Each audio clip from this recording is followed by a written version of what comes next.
What's up guys, this is Hridoy Hasan and other video KMC Uncut YouTube channel. So আজকে আপনাদেরকে দেখাবো gimbal এবং camera কীভাবে সেট আপ করতে হয়। সো লেটস গো, আপনারা দেখতে থাকেন। আমি ক্যামেরা গিম্বেলটা সেট আপ করি আপনাদের সঙ্গে। ফাইনালি গিম্বেলটা একটু স্ট্যান্ড করে ফেললাম। এখন দেন ক্যামেরা বের করার পালা।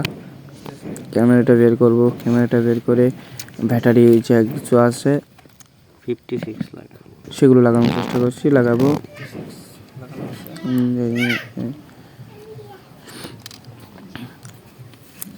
এই যে ব্যাটারিটা খুঁজতে খুঁজতে পাই না কই গেল এই তো পেয়ে গেলাম। ব্যাটারিটা লাগিয়ে নিই। তো ব্যাটারিটা লাগিয়ে নিই। আজকে আমাদের শুটিং লোকেশন 300 ফিট। 300 ফিট থেকে জিয়া চত্বর থেকে অনেকটা ভিতরে, একেবারে জঙ্গলের মতো আপনারা দেখতে পাচ্ছেন। এই যে জঙ্গলের মতো আমরা দেখাচ্ছি।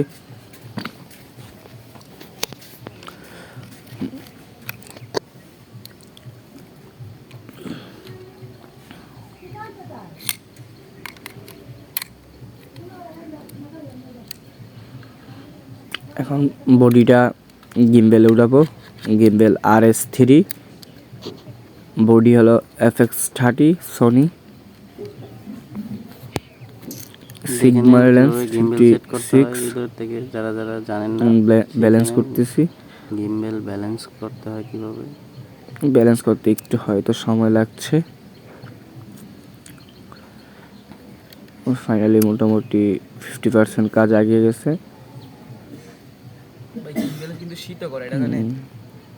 একটু সময় লাগছে আর কি ব্যালেন্স করতে। আপনারা দেখতেই থাকুন। তো নতুন কথা আবিষ্কার করি। গিম্বলে শীত লাগে, আপনি জানেন না, তাইলে দেখেন কিভাবে কাঁপে। কম্বল দিয়ে আরে ঠিক করা লাগে। যারা মনে করছেন সহজ, তাদের জন্য বলছি এতটাও সহজ না। শিখতে পারলে সবই সহজ, না শিখতে পারলে সবই কঠিন।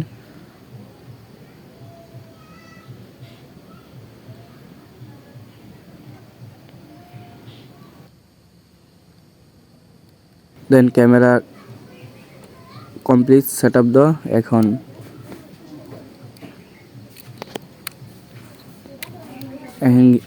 এখন গিম্বলটা দেখবো ঠিক আছে কিনা সব কিছু।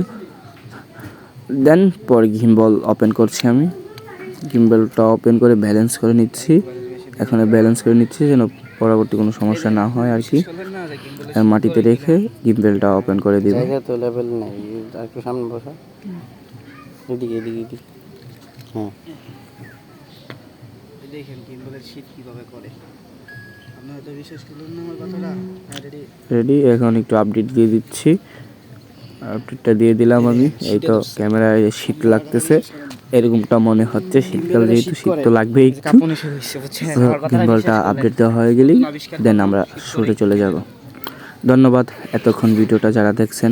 অবশ্যই KMC আনকাটের সাথে থাকবেন। ইউটিউবে নতুন মিউজিক ভিডিও শুটিং টাইমের যে বিহাইন্ড দ্য সিনগুলো পেতে অবশ্যই আমার চ্যানেলটার সাথেই থাকুন। সাবস্ক্রাইব করে পাশে থাকা বেল আইকনটি বাজিয়ে আমার পাশেই থাকুন। ধন্যবাদ। কেমন হলো অবশ্যই কমেন্টে জানিয়ে দেবেন। দেন আমরা শুটিংয়ে নেমে পড়ি। আল্লাহ হাফেজ, আসসালামু আলাইকুম। সকলে সুস্থ থাকুন, ভালো থাকুন।